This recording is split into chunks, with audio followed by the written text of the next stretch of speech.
You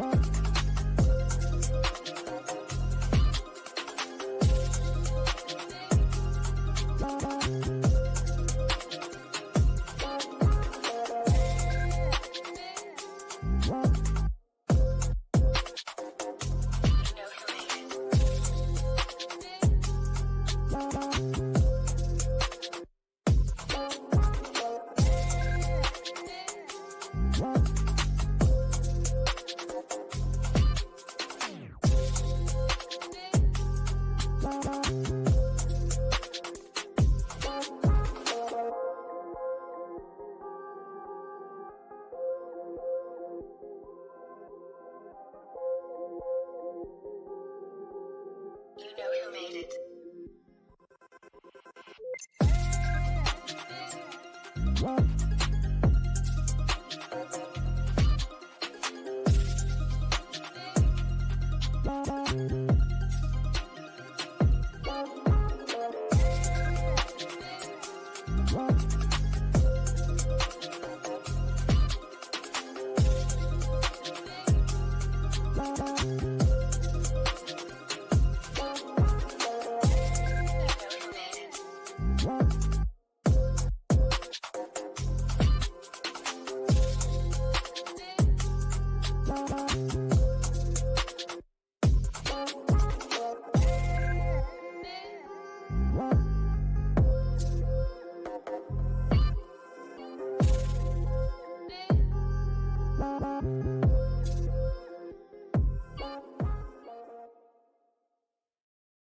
Live from LinkedIn, YouTube, Twitter, Facebook, and for the first time ever, Twitch tonight, it's Revening's Whiskey Wednesday. Welcome to Whiskey Wednesday, Revenue Party people. I see you all in the comments there. It's great to see you. Please say, hey, what's up if you guys are excited that Whiskey Wednesday is back for 2023, because I know I'm excited. We've got some hot topics, some hot knowledge, some new knowledge that we haven't really shared yet on Whiskey Wednesday, on Sales Navigator at least.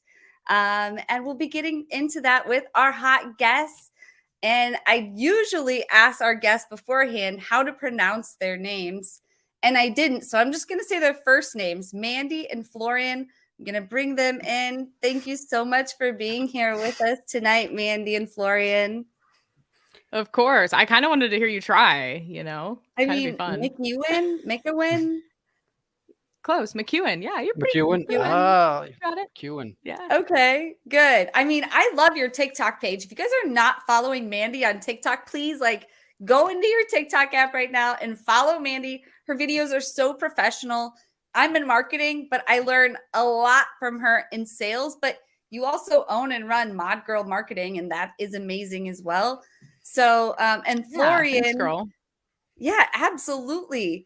I want to give you both a quick 30 seconds to give a good intro on who you are, what you do to help people, and anything that you want to, plug for yourself tonight. We typically put up a 30-second little timer clock. And, that just keeps us on time there. But I didn't tell you beforehand too, but as you're talking, I'm going to zoom in and change the camera angle so we're still here. But, right on. As you're talking, I'm going to zoom in on you. So, Mandy, if you wouldn't mind, could you just tell us a little bit more about yourself? Yeah, for sure. And the time is on. I love the little ticker. So, fair warning with what Jesse just told y'all. I just started my TikTok at Mandy Mod Girl, so I'm like a newbie TikToker. So just putting that out there. What I do on the daily is train sales and marketing teams on how to maximize the power of LinkedIn, which is what we're talking about today in all things sales nav. So I own and operate Mod Girl Marketing and Luminetics, and that is our jam. We also train teams on how to maximize the power of TikTok and YouTube and Instagram and all the things. But our main powerhouse offering is our LinkedIn training. And I love content. I love LinkedIn. And that's really what we're going to talk about today. Oh, I can't hear you, Jesse. Oh, shoot. I And I said, didn't well, even grab my cheers to whiskey. that. I should have done that. Yes, cheers. We don't have Eddie here tonight to give our regular PSA. And I didn't go through, our regular overlay. So I'll do that throughout the evening. But Alcohol yeah, we don't disclaimer. promote the use of alcohol, even though it's in our name. This is amazing. Drink whatever you want. I actually have some coffee here too, because we usually stay up late here at Whiskey Wednesday. Because even when we're done with the live, we have an after party and a Google Hangout where our audience joins the co-hosts as well as ideally the guests. But we know it's pretty late, especially depending on where you are. So we understand if you can't stick around. But yeah, so we have our alcohol disclaimer. We have tonight's giveaways, which we'll get into here in just a second. I suppose I could just share that here really quick. I'll go zoom full screen here actually, so I'm not cutting off anybody's face. But if you're in the comments, go ahead and just tag Proposify and Lavender to enter to win our giveaways that we have going on tonight. I am going to go ahead and start collecting comments here on both of those. And so, yeah, if you guys want to, again, go ahead and plug in Proposify and Lavender. If you plug in Proposify, you'll get prize number 1, which includes an hour cold call coaching session with Tom Slocum, as well as this coaching session with Tara LaFawn. That's 30 minutes consultation. She does personal branding, and this is with her best branding. But feel free to go ahead and plug that in. You guys can enter to win those prizes, as well as prize 2. You'll have Lavender 1 Year Pro. I think that's the audience favorite. So go ahead and plug that in, as well as Brand 30's course. And I'm excited to start promoting. We have Catherine Caldwell. She's another person who's on TikTok, does sales videos and helps sales teams with their quick videos to their outreach, doing their outreach with those, so that she's a 30-minute free video prospect coaching, and she'll be on Whiskey Wednesday, January 25th. So get ready for that. But yeah, I think for now, again, go ahead and enter Proposify and Lavender as we're chatting here with our guests, who I will bring back in. Sorry, I so rudely interrupted. But Florian, we need to get your intro as well, if we hadn't done that already. Sure, let's do it. All right. I got 30 seconds? Yes, please. It's on the clock. Right. Pressure's on. All right, so my name is Florian. As I might sound, I'm from France. Actually, I grew up in France, was born in the US. I work at a company called Venley Consulting Group with a guy named Marcus Chan, who's an awesome sales trainer. And so what we do is that we help SDRs and AEs add $50,000 to $100,000 to their compensation plan in 2023. So if you want to sign up and learn more about the program, you can DM me anytime. Wow. You really did get that right in the 30-second mark. Woo! That was really way impressive. better than me. I know. And I didn't even finish. No, I cheated because you went first, so I had a head start. Yeah, you did. That was awesome. I'll give it to you. Well, I'm just going to go right into our first topic. And I'm really excited to talk to both of you about this. It's a tool I know I pay for personally on a monthly basis. And I know a lot of revenue people do. So I'm a marketer, but salespeople also use Sales Navigator. So there's a lot of different ways we can use this. Mandy, could you kick us off and tell us a little bit about Sales Navigator, how you explain to how people can best utilize it? And also, you have a course or something out there where people can learn even more about that. Is that correct?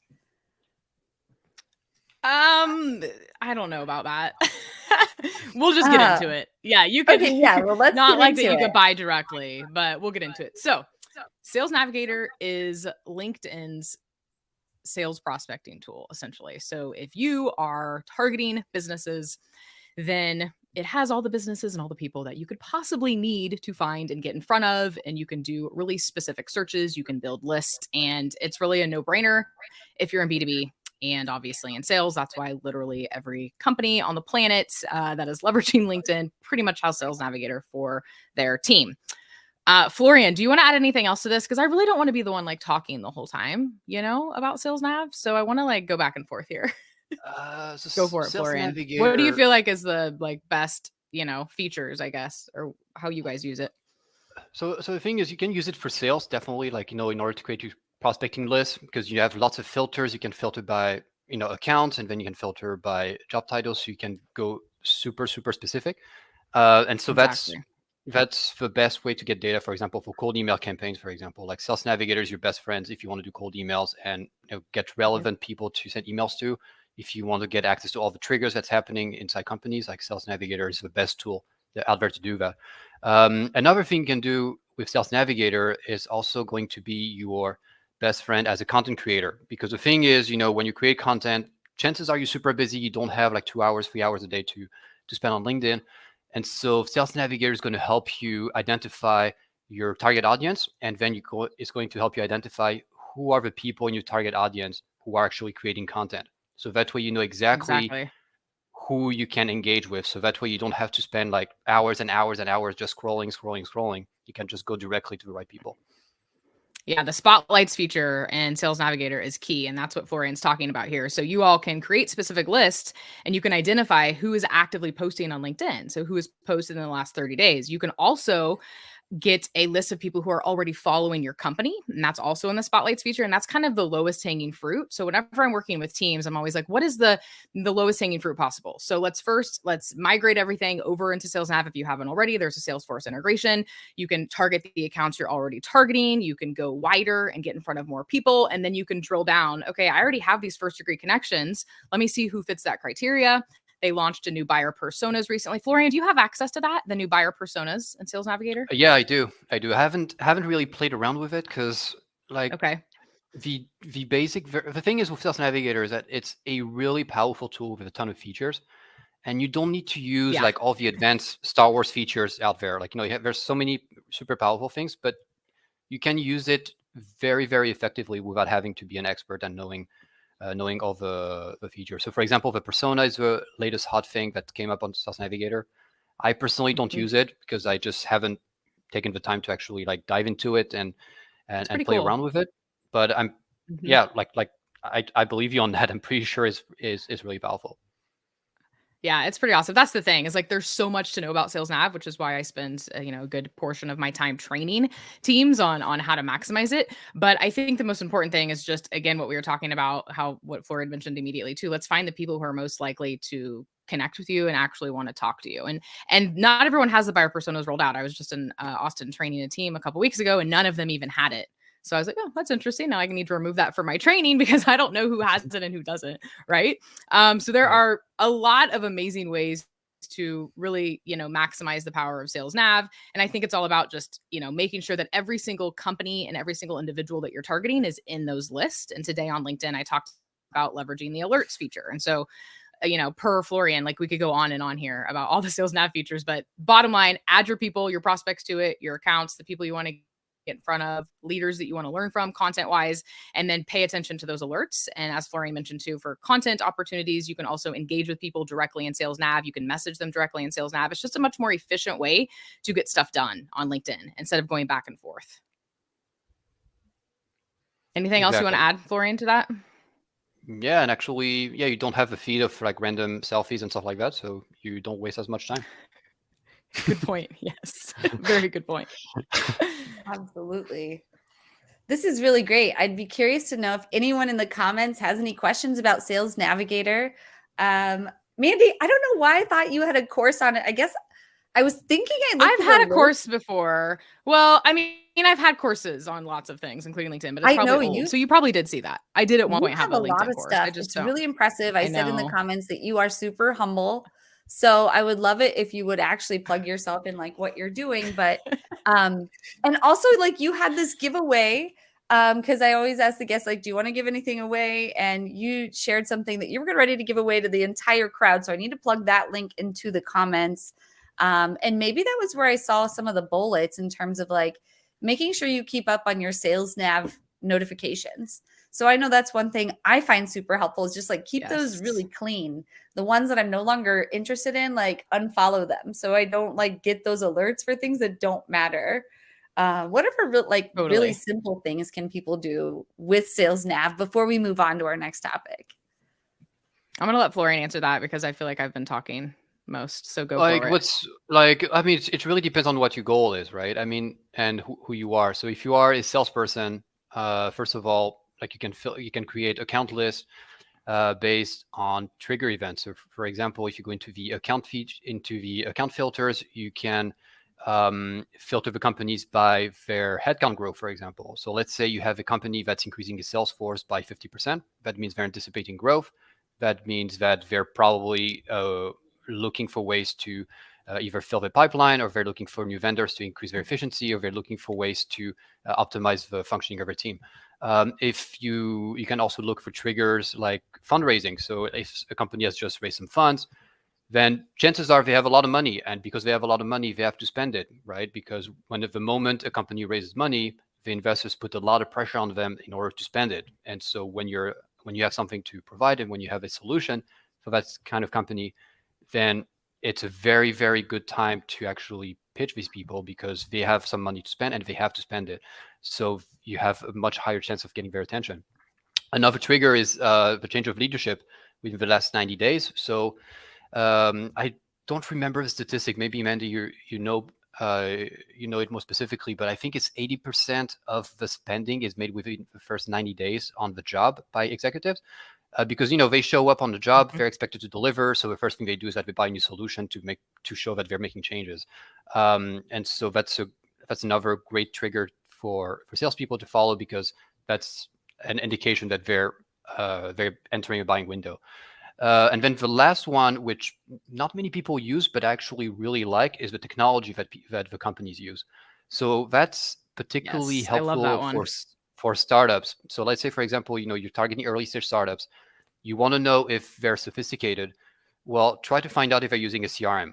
So like use the filter. Okay, are they using HubSpot? Are they using Pipedrive? Are they using Salesforce? Like whatever CRM there is.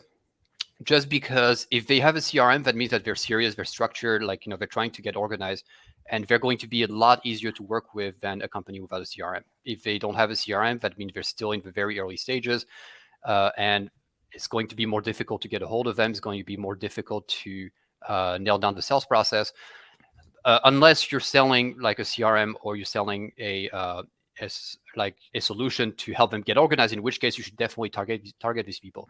But that's a very underrated filter that not many people use, but I think is super powerful. Yeah, Absolutely. I'm so glad you brought that up.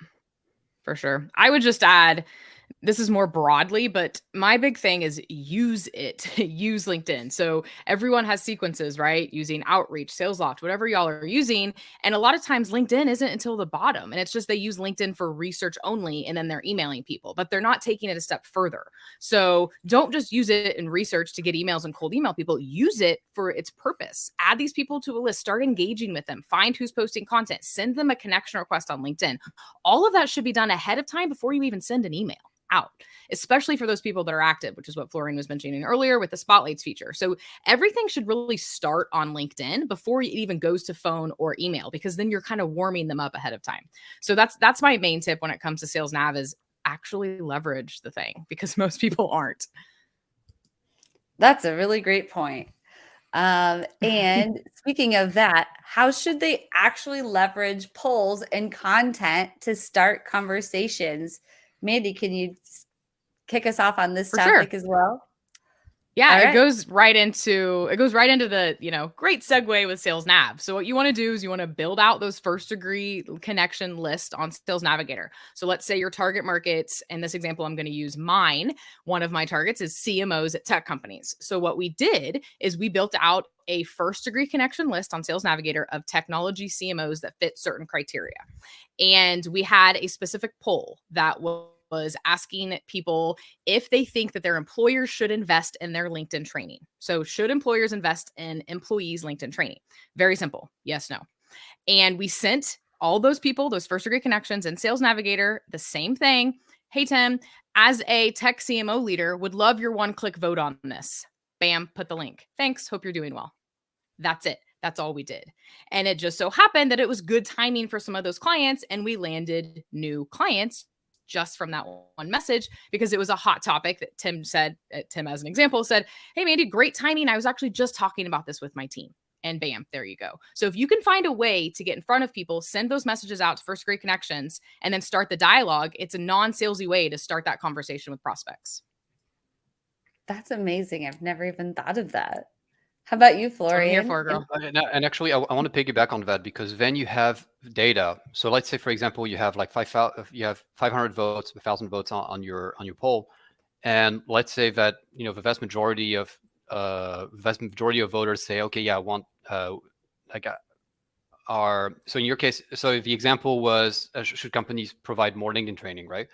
More support for LinkedIn for LinkedIn. So then you could put all that into a cold email sequence and then email a whole bunch of CMOs and say like, hey, 80% of employees say that the company should support more on LinkedIn. What are your thoughts on that? And then, you kind of put a statistic out there, you kind of challenge them because that's something that they don't necessarily think about. And then they're like, oh, wow, maybe I should do something about it. And you're the first person on top of mind to provide a solution to that problem. I love that.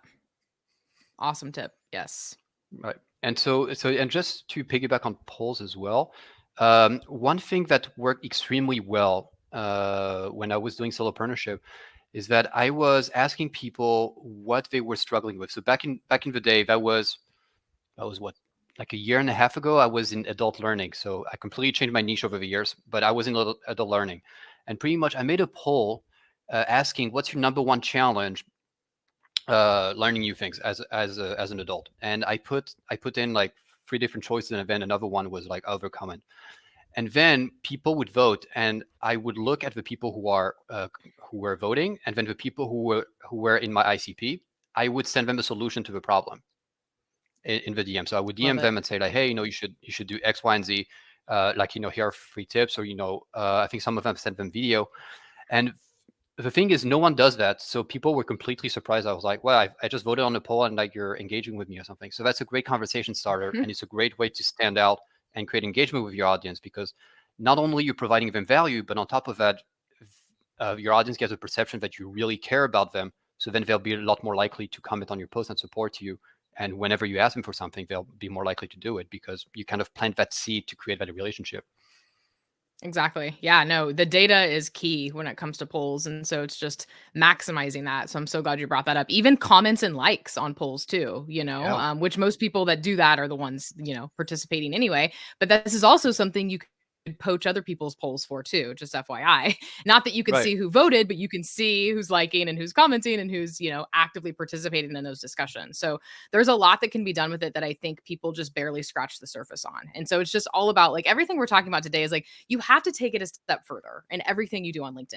Like, because what's available is so endless. It's almost overwhelming. Like no one is literally, even the LinkedIn experts like myself, like there's no way that I can possibly take advantage of every single LinkedIn feature every single day, right? There's just so much to it. And so it's when we're giving people this knowledge of like, hey, everyone's doing this. They're just scratching the surface. But if you take it a step further, which is what we're talking about, that's where the magic happens. But the problem is people don't know it, or they're lazy, or they're rushing around, and they don't take it that step further. And that's literally with everything we're talking about, sales nav, what we're talking about here. And so I think that's, the big takeaway for all of this is like, Florian and I are giving you guys tips and tricks, and it's just putting forth the extra effort to do those things. And it's a big payoff. Would you agree, Florian? And it doesn't take that much effort. That's the thing is that, 99.99% of LinkedIn is obsessed about views, comments, and engagement, but there's just so much more to it. Exactly. There's just so much more to it than that. Like, views, like the moment you start realizing like what we've just talked about, like all of those advanced things. So maybe you won't get as many views, you won't get as much engagement, but then the quality of it's going to be so much better. And that's going to drive business. And at the end of the day, that's all that matters. Exactly. Yeah. And that's the thing is like people get so caught up in those vanity metrics, and it's all about revenue, driving conversations, driving brand, affinity and awareness and growth. Like at the end of the day, it's not just about views. It's about the things that actually matter. And everyone gets so caught up in like the algorithm, it needs to show me. And I'm like, if you're not engaging with people and you're not building relationships, you're not using sales nav, like none of that matters. It doesn't matter how many views you get, So I'm glad you mentioned that, Florian. Yep. I think you're muted, Jesse. Girl, I you're was gonna muted say, again. great point. Something I hear a lot is like people will spend a lot of time writing a really quality message and it'll be longer and longer form, and they will be sad because it won't get as much engagement as, say, what we call a shit post, which is like, maybe 2 lines, 1 Yeah. line, Mm. or even a selfie. Yeah.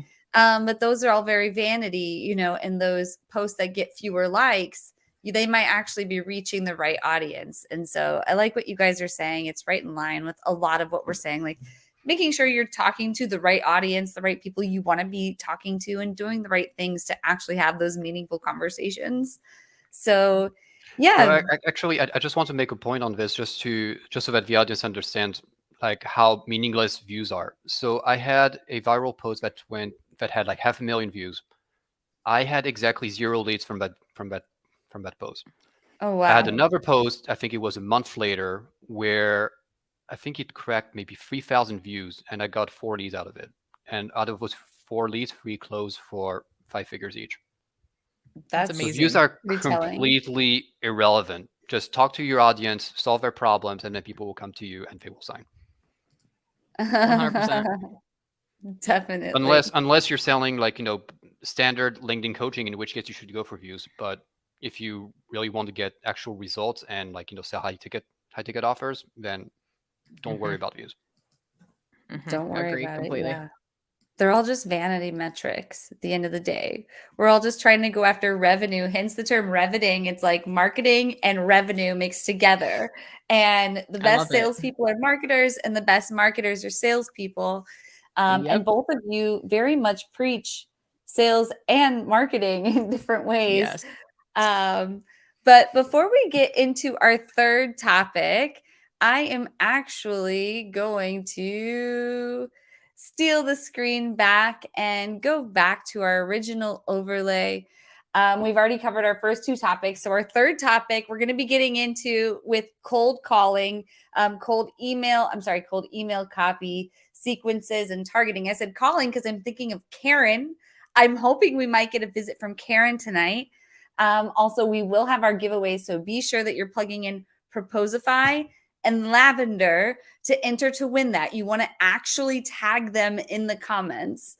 And then we have one guru of the week that both of our guests have agreed on in the pre-show. And of course, the after party. I know it's super late for our guests, but we're hoping that they can at least stop by. If not, I will be there. And I know that some of you in the audience will be there. If you're coming to the after party, plug into the comments after party to let us know that you're going to be there. But with that, we're going to move into our third topic. I'm going to get rid of the agenda here and bring the guests back in. And we'll go into full screen here. Cold emailing, copy, sequences, and targeting. All right, Florian. So I'm going to let you kick us off on this one, if you don't mind. I mean, that's a pretty we could go in for like hours. There's a lot. Like days just on copy alone. But if we're going to take, a good 15 minutes between the 3 of us and offer as much value to the salespeople right now in their present moment. And this is mostly B2B salespeople. Plug in where you guys are all doing sales in the comments. Let us know, how can we offer the best value to you? You have these experts here.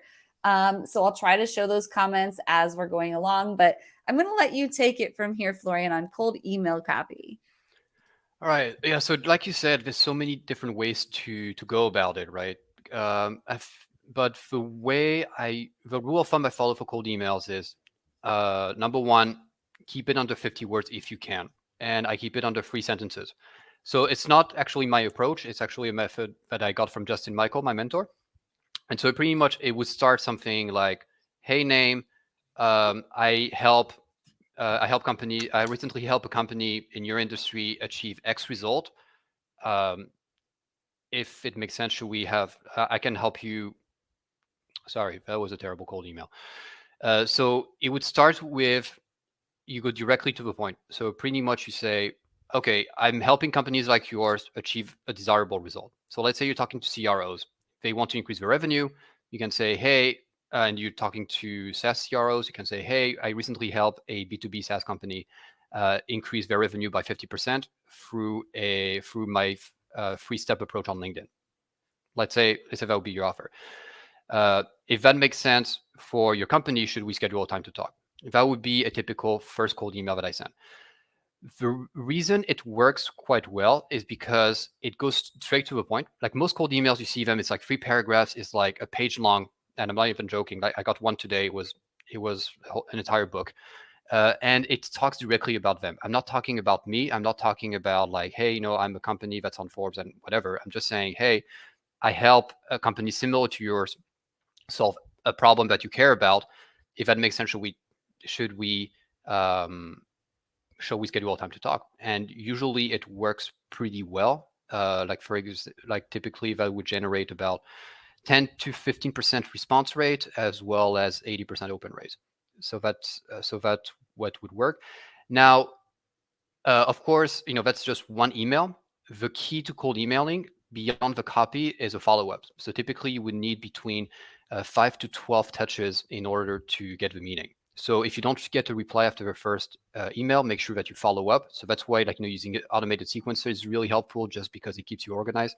And you want to have at least 5 to 12 emails scheduled over a period of about like 20 to 25 days.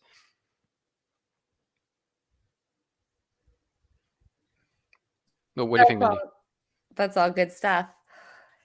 So what might you add in terms of muted. this topic? Me? I'm muted? No, I was. I was like, no, I am. I was like frantically trying to go. No, you're good. I was like, no, not again. You're like, no, not again. 3 strikes, you're out, girl. So you got one more. You got one more. I'm just kidding. It's been a Are while we since talking about what we're whiskey. drinking, first of all? Like, is this even Yeah, part I of mean, the conversation? let's do it. Or what? I mean, I can answer that. Bottle And then we with can talk me. about I it, forgot. but I told someone in the comments yesterday. you don't even know. That's funny. So we'll go back to the whiskey. Let me like not get sidetracked with my ADHD brain here. So yes, Florian, I love everything you said. You didn't mention much about the subject line. And so I kind of the same thing. I like keeping the subject line short and to the point, because you don't want to go over the limit. Just like you don't want to go over the body, you don't want to go over and have an annoying long subject line. So I like to keep it short, punchy, and something that is almost intriguing to them. So sometimes I call out like, your sales team, your SDRs, or whatever it is, to make it seem like it's it's actually personal to them. But I love everything that Florian said, and I agree completely. I would say too that I'm in the business too of hyper personalization is what I love, because that is kind of the world we live in now. And so I would also add, if you can add something in there, and this is why I like starting with LinkedIn. If you could add something in there about, LinkedIn, or something you saw on their LinkedIn, or a post or something, that also does well, because it's more of that personal touch. What Florian mentioned is amazing for bulk outreach, obviously. But if you want to take it a step further, try to keep it short and punchy, exactly what he mentioned, but try to say something hyper personalized to where it's just them and they know you did your research and you actually looked into them. So that would be the only thing I would add. Right. Yeah, because it really depends on the target audience. Yeah, that's great that you mentioned it. So if you have a target list of, let's say, 20 people, and you really, really need to get their attention, then yeah, you definitely need to hyper personalize, because that's definitely worth your time. Like, doing the research and make sure that you make a really sharp cold email that's super relevant to them.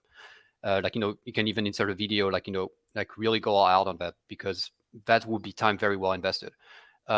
If your target is broader, if you're targeting like thousands of people, then you'd be better off, like, you have to think in terms of the 80-20 rule, right? You have to do, what's the 20% personalization that I can do in order to get 80% of the results. And so that's what we call like relevance at scale. So typically CROs in tech companies right now, they all have roughly the same problem. It's kind of like, how can I get more revenue with less for less spending? That's pretty much like, they all have variations of this problem. So then if you can bring in a case study that you've done before, where you can demonstrate that you've achieved results for similar companies to them, then that's something that you can insert in your cold email, and that's going to be relevant to them, and they're going to be very likely to answer. And even if they don't answer, then at least you have the email, and you can always follow up on, like, some regular basis to see like to see if they're still interested. And then that's something that we touched upon in the Sales Navigator section. It's also, just because you're doing cold emails doesn't mean that you can't reach out on LinkedIn, and doesn't mean that you can't engage with their content. So one thing that works extremely well is typically I would get a list of people that I want to engage. I would prioritize people who are posting on LinkedIn. And what I do is that 2 weeks before I start the cold email sequence, I start adding them to my LinkedIn, and I start engaging with their content. Because then when they get the email, so let's say, for example, like Mandy is my prospect. I start engaging on her content, and she starts seeing notifications like, "Hey, Florian commented on your post. Florian said something. Florian liked your post. Florian liked a comment." Like, she sees my name popping like here in the there and stuff like that. And then 2 weeks later, she sees my email. So because she's seen my name, and I'm lucky because I have an unusual name, right? So if she sees Florian in the email, it's like, oh, that's probably that dude from LinkedIn who keeps on like commenting on my stuff. I should probably see what he has to say. And so, and then it increases your odds of getting your email open, and it increases your chances of starting a conversation. Totally. No, I'm so glad you mentioned that. And that's really, you should be doing that even on LinkedIn. Even if you send a connection request on LinkedIn, you should be creeping on them, and commenting and liking and engaging with them before you even send them a connection request if they're posting content. So I'm so glad you mentioned that. Did you guys see when I see people in the here? comments, Yep.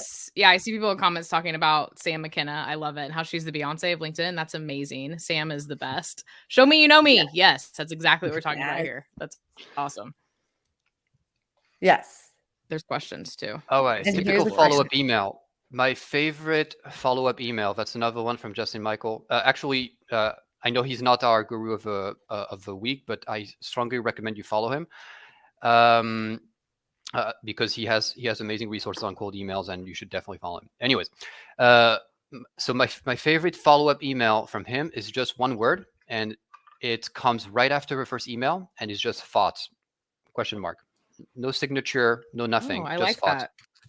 And what happens is, like, number one, they see it on their phone and they see thoughts, and they're like, what is it? So they click on it, and then they go straight to the first email, and then they get to read the first email because they're like, what my thoughts about what? And then they read the first email, and they tend to reply a lot.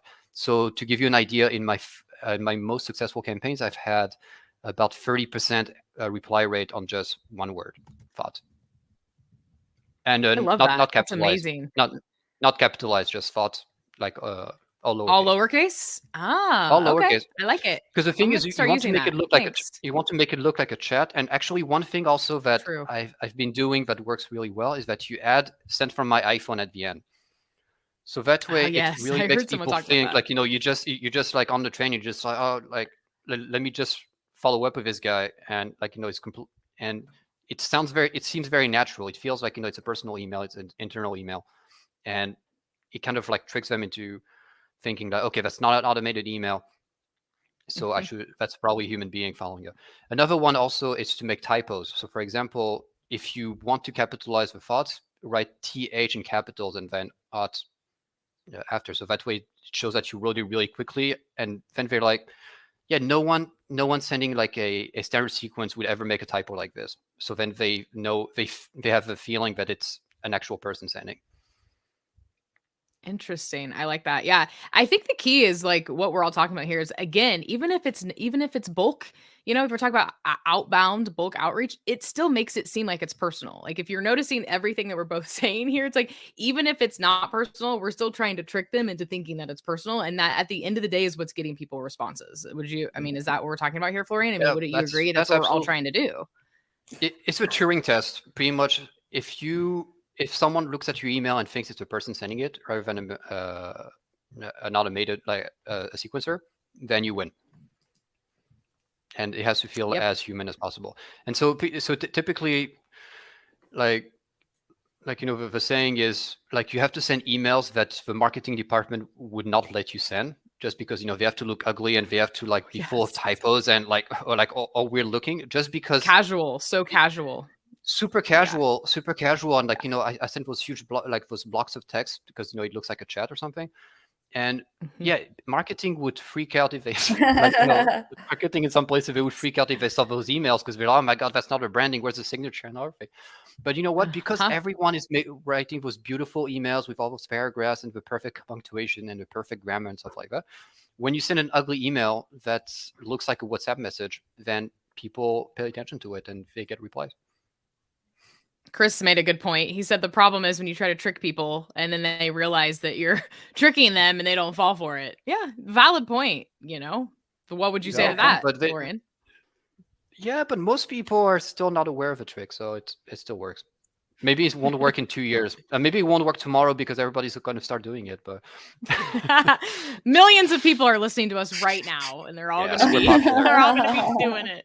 They're listening to going Whiskey viral. Wednesday. Definitely. Yes. Speaking of, did you find out what you're drinking, Jesse? No, Did you but remember? next time I put one of you on solo screen, I'll run in the other room and grab it. You're hilarious. Mine is I call it Elijah Wood, but that's not really the name. I think it's Elijah Craig is what I'm drinking. But when I was trying to remember it, I was talking to my dad. I'm at my parents' house for the holidays in Kansas right now.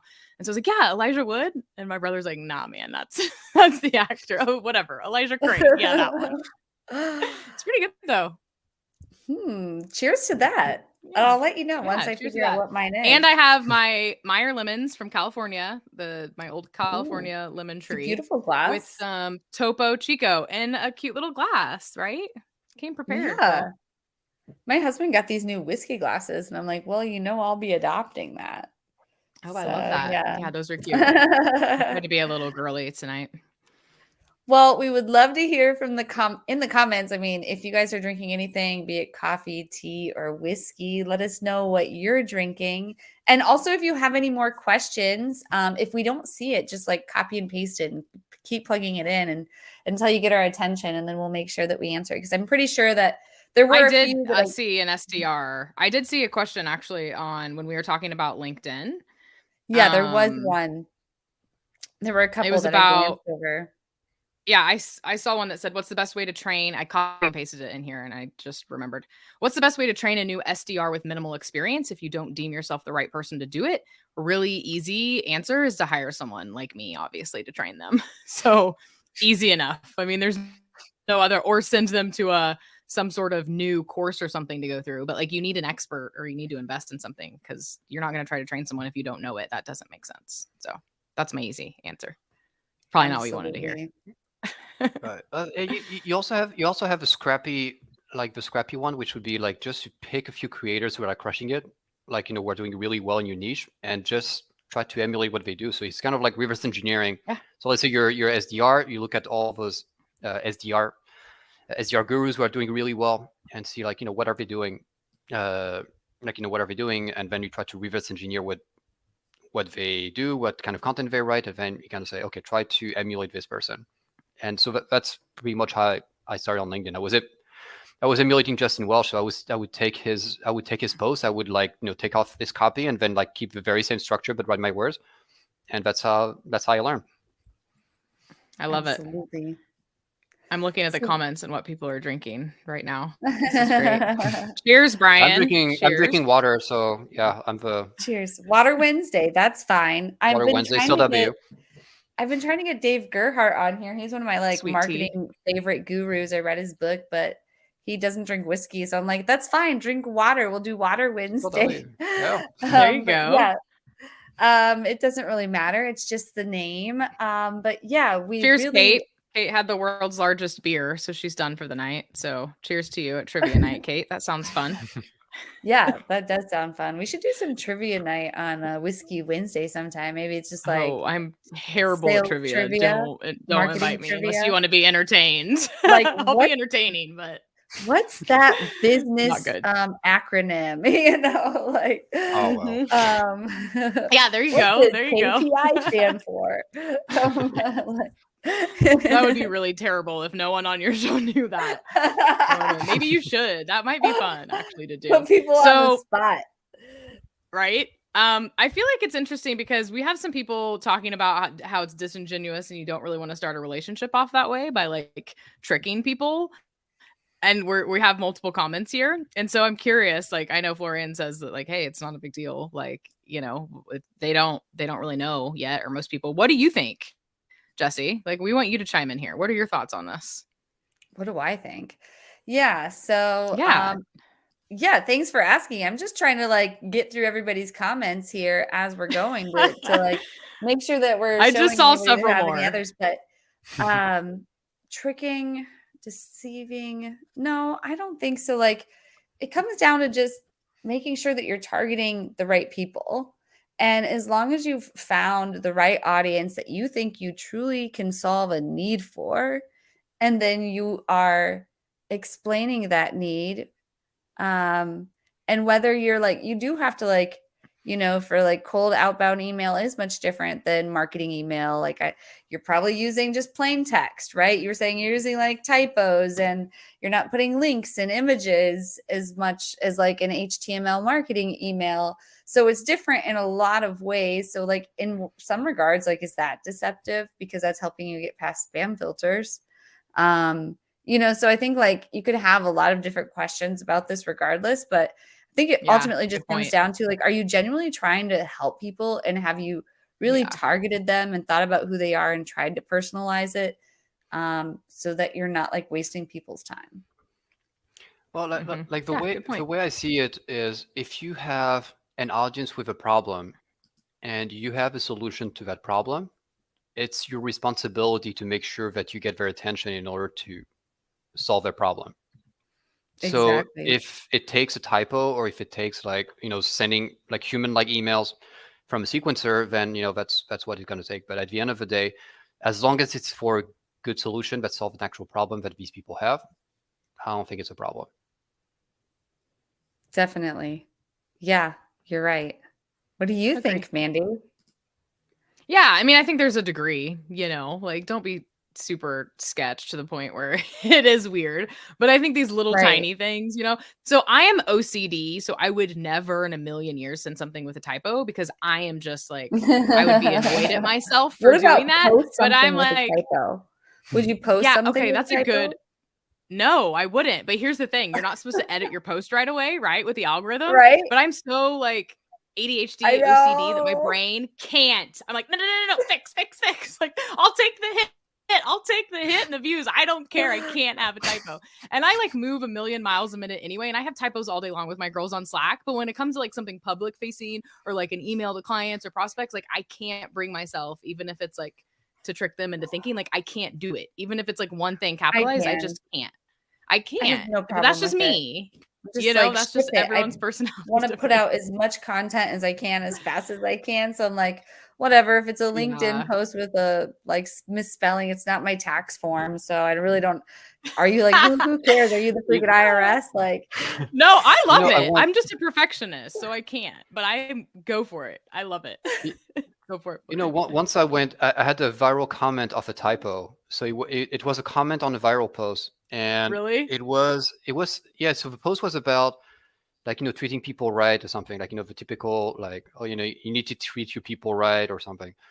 And I commented something, and then I wanted to say they're going to jump ship, and I made a typo. I said they're going to jump They're shit. going to jump shit. Oh Yeah, and I God. didn't realize. That's I didn't amazing. realize. So no, the thing is, I went to bed. I didn't realize, and then I wake up the next day, and I'm just like, 50 people like my comment. I'm like, what's up with my gonna comment? jump shit. Oh And then Oh, and that's then man. I so then look at the funny. typo. I'm like, oh, that's why. That's why. That's I why love people Oh, it. like it. jeez. I'm gonna I jump don't know. That's shit great. into the fourth topic. I was hoping Karen would show up during cold emailing, but Karen's really all about cold calling.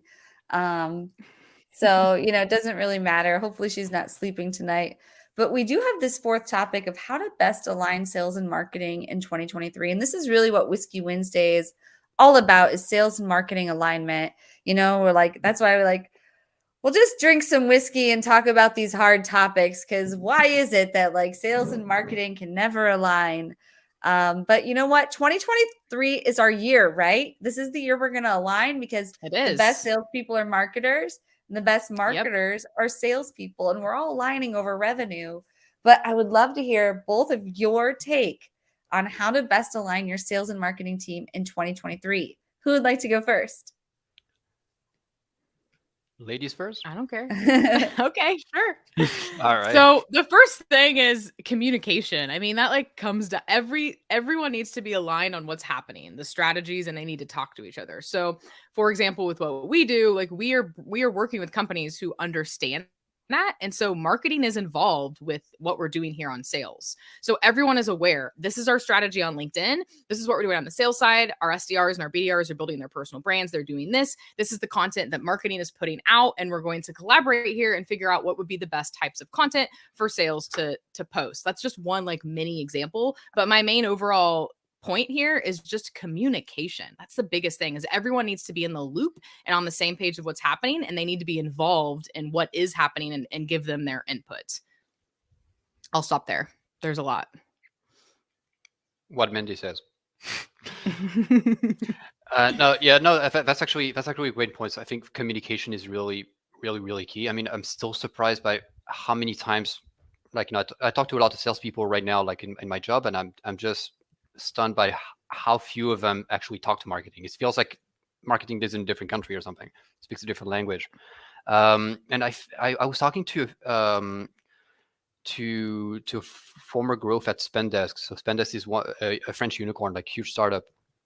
And so he was in growth, and then he started doing sales for his own business. And one thing that he said, he was telling me was, he had no idea what sales was going through, because his job was to generate leads, so he was in the marketing side, and then he was just throwing it to sales. And now as a sales, like, he understands all the problems that they were running into because of that lack of communication. And I think a great way to create that alignment, and I know it's not possible in all the companies, and I know, like, it creates some organizational challenge, but it's a great way to do it, is to make marketers sell and to make salespeople work in marketing, like, kind of like exchange roles on a regular basis, just so that they have an idea, just so that you have an idea of what it's like to sell something, what is, so that way marketing knows what happens to the leads after they send them to sales, and sales understands, like, where the leads are coming from and what's the process that goes behind it. So that way, even if it's not perfect, like, sales are not going to become marketers overnight, and marketers are not going to become sellers overnight. They have a better understanding of what's happening in each camp, and that way they can communicate better. And and also, it's team building. They hang out with each other, they spend more time with each other, and it just makes communication a lot easier. I love that. Great No, point. that's an awesome point. Absolutely. Yeah, I don't want to. What would you add, Jesse? On there, but I would add technology as a way to align, and like having, as few tools as possible, I suppose, that everybody utilizes. So, for example, HubSpot is one that the sales team can use as well as the marketing team can use. And when we're all focusing on the data and we're all entering what should be entered at the right time, the right way, and then marketing is using it, the way that sales would imagine, and we're all working together on how we're communicating with the prospects and the customers that are in our CRM. I think that's huge. I think Canva is another tool that sales and marketing can both jump into and use. Like, sales needs a bunch of things randomly all the time, and marketing is busy planning podcasts and, cutting videos and doing other things. We can't always jump and make a PDF, so sales should be able to use Canva or other creative tools that marketing can also hop in and help them with, so that everybody can use the same tools. So yeah, I think you guys have mentioned a couple really great ones, but like communication, of course, is huge, right? Technology, and then goals, like having that revenue goal that we're all like, we can rally around, I think is really important as well. Yeah. And actually, sorry, Mandy, go ahead. No, you're good. No, you go first, because I was actually going to echo what you said. Actually, you mentioned a great point, like the fact that sales are able to do their own thing, like, are about to create their own marketing, and then marketing is able to like take care of leads, like further down the funnel, just because you want to be as flexible as possible. So the thing is, like, nowadays the market is moving so much. I mean, if you think about it, over the last 3 years, what happened, right? I mean, like, the economy was doing well, then the pandemic hit, then all of a sudden, like there's a huge growth spurt, and then all of a sudden everything is screeching to a halt because there's inflation and stuff like that. So, it's like in 3 years we've had like two, 3 major swings in the economy. So the thing is, you can't afford having like a well-defined sales function who just does sales and a well-defined marketing function that does just does marketing. You want to have people who can switch back and forth and can do a bit of both. And like, what you mentioned about, sales being able to do Canva to create available material, that's just one example of one simple thing that everybody should be able to do. So that way, it just makes the process a lot easier, and you save a lot of time, you save a lot of resources, and you keep your flexibility. Exactly. Yeah. And the only thing I was going to add, so I'm glad you went first, is this is all boiled down into like empathy, right? Like when you know what each role does, you have more empathy for what they go through. And so you will be less likely to be like, hey, I need this PDF right now, if you really know what marketing has to go through on a daily basis, right? And vice versa. So it's like understanding these roles, like you're going to be a little more empathetic when you ask questions or when you get annoyed when you don't get what you want right away. And so that's what all of this really boils down to, is just understanding that. And it comes from an empathetic place of like, look, I know what you're going through, and it just makes everyone better and the company more successful when that's the case. Absolutely. I was just on mute. I'm like, I'm going to come off before anybody says anything. But yeah, no. So I would love to hear from folks in the comments. Thank you, everybody, for like giving me an applause. I'm like, thank you. But Of course. I would love to hear like what do you guys think helps align teams? So when you've been on a team where there has been alignment, what caused that, or like how did you get there? So if you guys have seen that, like plug it into the comments. We want to hear it from you, but also would love to hear from you as well. Like, have you ever seen teams who align really well? And if they do, like what is it that they have that's different?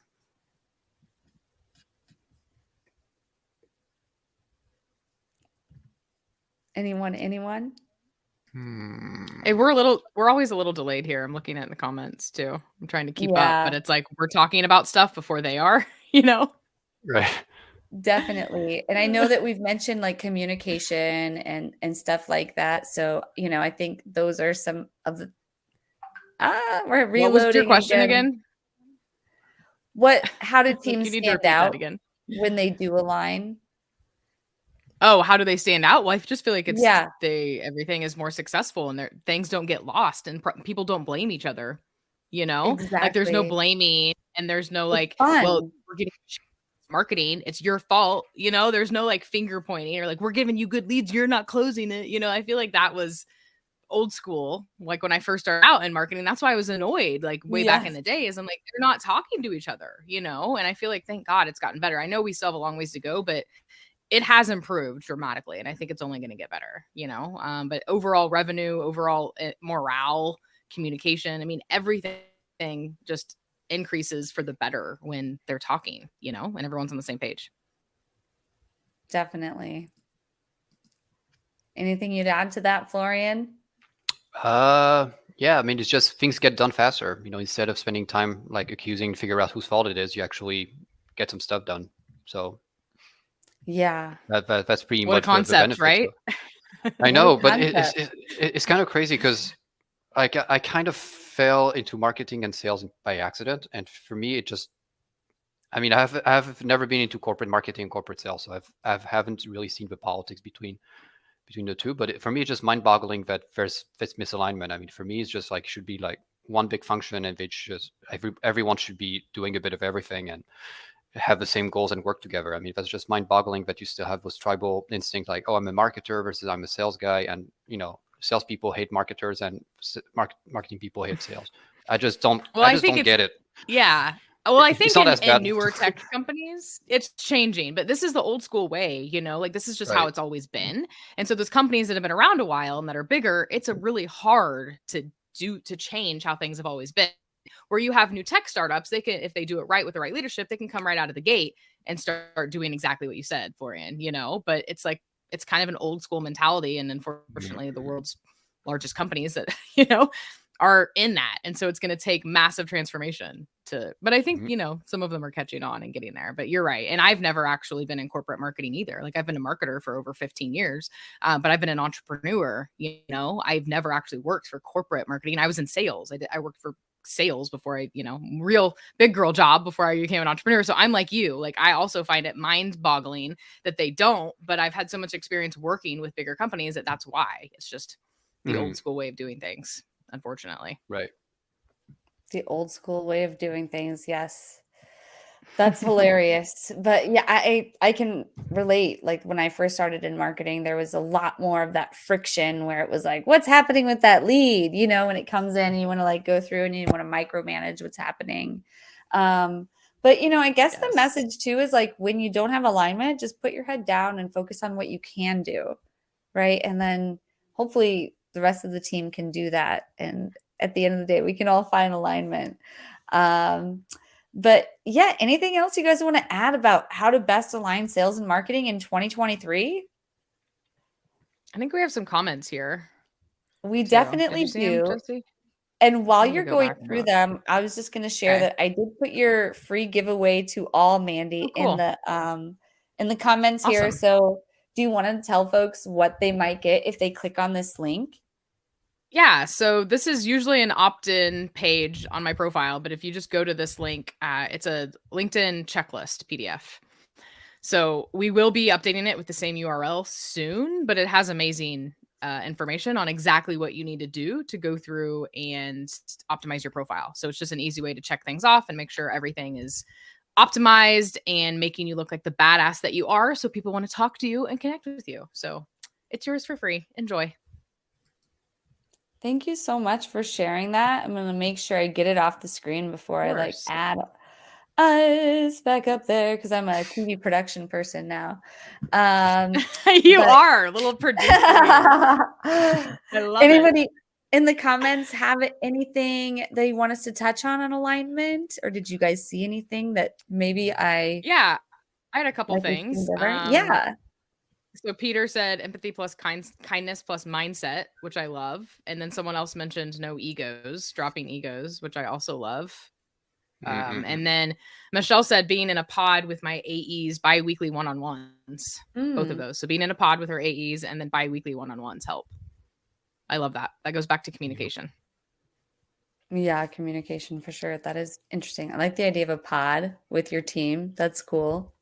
Yeah, and start with yourself. I mean, it's one thing to talk about like sales and marketing alignment, but if you're in sales, like just go drop by marketing and like ask them what they're doing and just start a communication. You don't have to wait for your manager to start the relationship, to start the integration. You can still do it at your own level.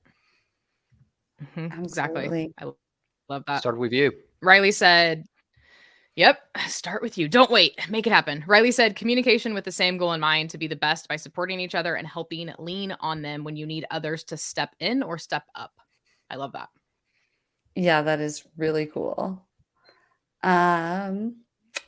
Well, if there's nothing else, everyone make sure that you go download that free gift from Mandy. Thank you for sharing that, Mandy. There's a lot of really cool tips in there.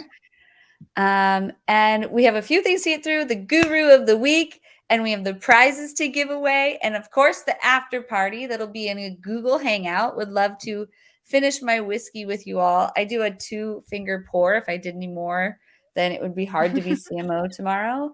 Man.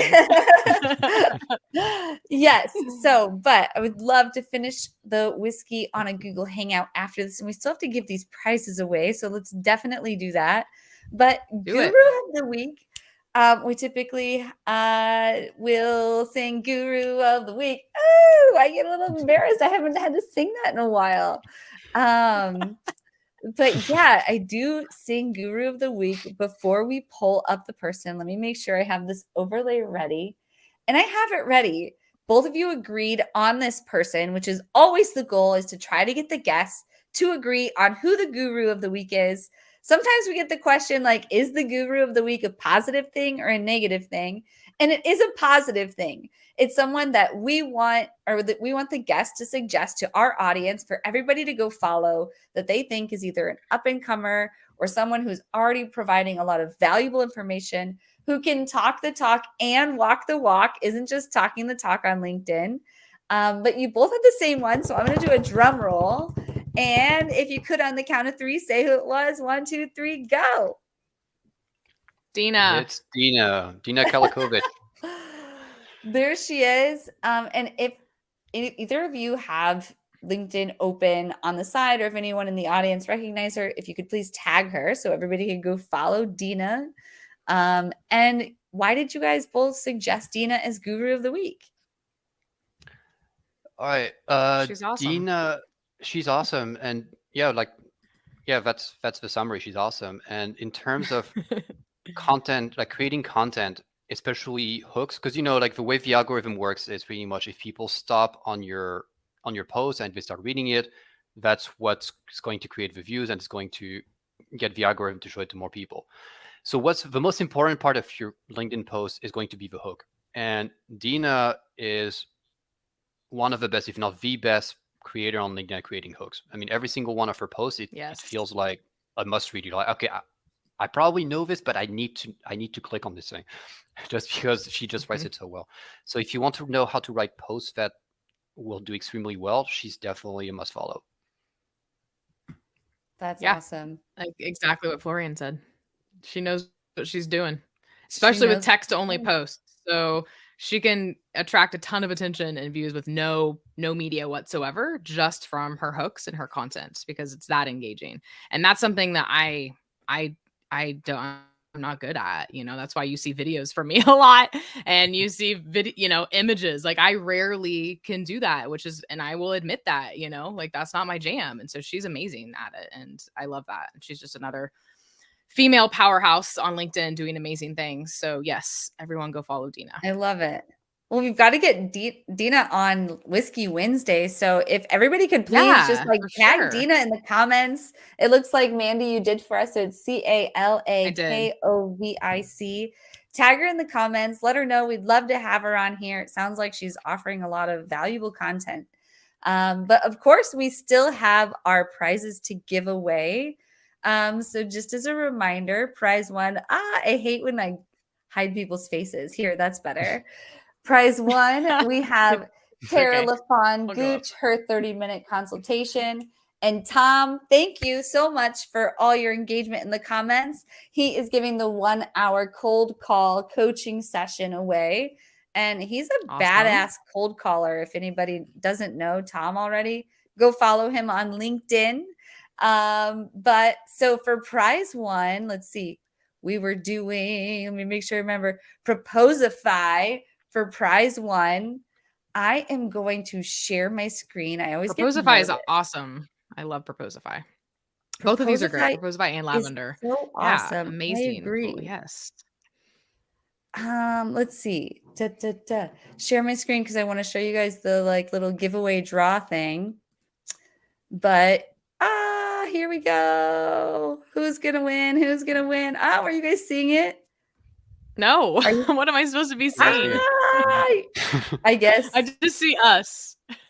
Oh, sorry about that. The browser can't access your screen. Apparently the internet's too slow right now. Oh. Too much going on. We're breaking it. I think your internet drank too much whiskey. Sounds strike. Exactly. Let's see. Let me try one more time. Your internet had the 3-finger instead of 2-finger. Can you see it now? No, girl. Nada. No. It's not working. That's sad. It worked when I did this over Thanksgiving. But the giveaway too is Thomas Joseph. Thank you to Thomas. I'm going to take a screenshot and post this. But Thomas, congratulations. You won those 2 prizes. So I will connect you. Yes, Thomas, if you're in the comments, just wave hello. We'd love to see you on the after party as well, Thomas. And then Proposify. Let me try to share my screen again. This is so sad. Why won't it just... You're giveaway. welcome, everyone, for the resources, for the checklist that said thank you. You are welcome. I'm looking at the comments now. Yes. Thomas says, It's finally won working. something. Woohoo. Woohoo! Yay, That's the Thomas. Thomas Yay, that there we won. Thomas go. Joseph. So you guys can see Yay. that one. 2023 great. looking good. It is looking good. No Okay. kidding. So now let me do my other tab. So apparently I can't share my screen, but I can share my tabs. So everybody plug in lavender really quick if you haven't already. We're going to draw who's the winner of lavender. Normally I'd play music, but I'm not right now. This is fun. I like watching this. It's kind of like Boom. a slot machine. Mark. Yes. You won Mark. before. Mark Jaro, thank you so much for being here yet again. He was at our after party a couple times. Love hanging out with Mark. Mark, congratulations. You won prize 2. As a reminder, is Lavender Pro 1 year. Congratulations. And you're not going to want to miss this Catherine Caldwell's 30-minute free video consultation. She is awesome and on TikTok. So definitely check her out. And she'll be on Whiskey WinsDay on January 25th. Also coming up on Whiskey WinsDay next week, we have Kate Irwin and Larry Long Jr. So tune in to Whiskey WinsDay next week. You won't want to miss it. One thing I didn't share about is we use StreamYard to make this happen.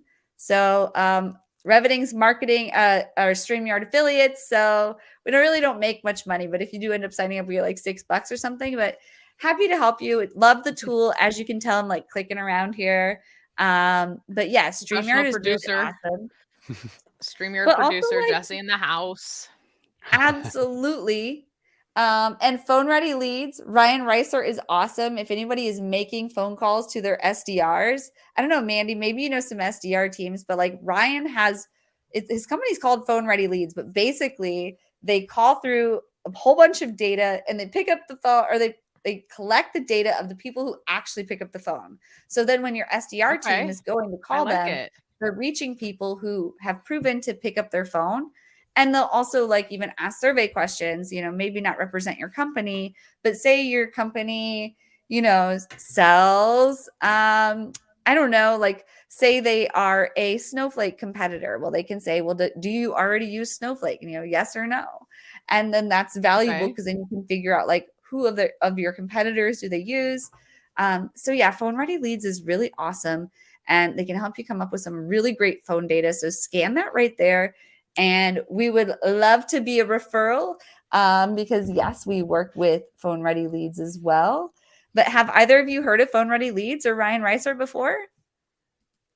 I have not. So anyone in the comments, tag Phone Ready Leads. They've been a sponsor here before in the past. But follow them. Yeah, big fans. So we've done Guru of the Week. We've done our prize giveaways. And now it's time for the after party. So what do you think? You think you guys might be able to join us for the after party for a little bit? A little bit, yeah. For sure. A little bit. I have enough. Yeah. I mean, it's I'm on the East Coast, so I have to sleep soon. I totally understand. I'm on the East Coast as well.